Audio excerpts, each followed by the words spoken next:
We lost our older son, James. That's him in the picture right there behind Senator Markey with his dog, Jack, in a very happy time. We lost him to an overdose of fentanyl. He was 27. We called him Jamie.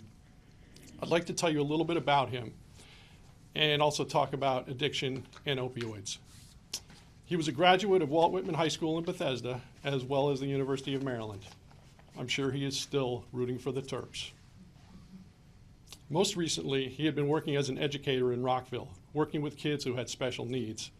He loved that work and he was very good at it, developing bonds of trust with kids who can be very hesitant to trust adults. He was also a coach, having returned to Walt Whitman as an assistant football coach over the past 6 seasons.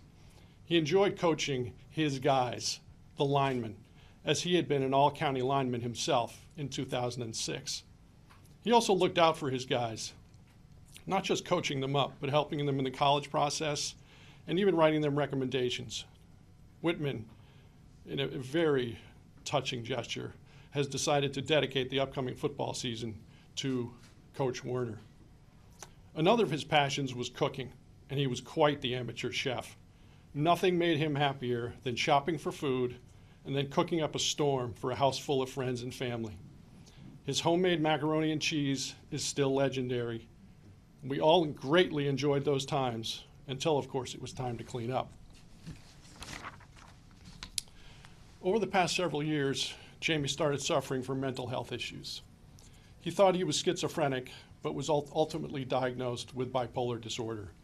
He had periods of highs and lows, which were very evident to those who loved him. He also started using drugs, including heroin. Substance abuse often goes hand in hand with mental health issues, as individuals are attempting to self-medicate.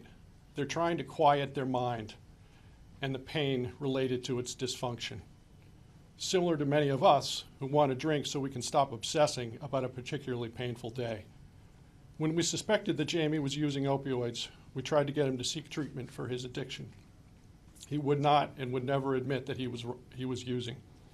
He was 27, so that choice was up to him. Treatment for his addiction was our hope, but we lost him before he had that chance.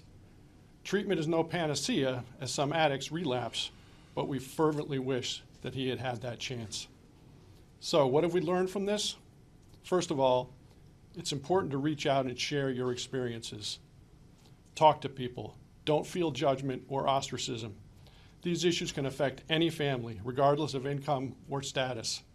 You never know who you may help or who may help you. We need to shatter the taboo that sometimes seems to surround these issues and the hesitancy to discuss them. Finally, having health insurance is of vital importance, whether that is private insurance or a public program like Medicaid.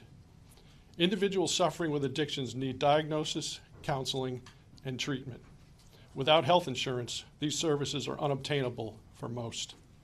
Any proposed legislation that takes health insurance away from large numbers of individuals will lead to serious health problems and death for some of those individuals. I urge the Congress, please do not let that happen. Thank you.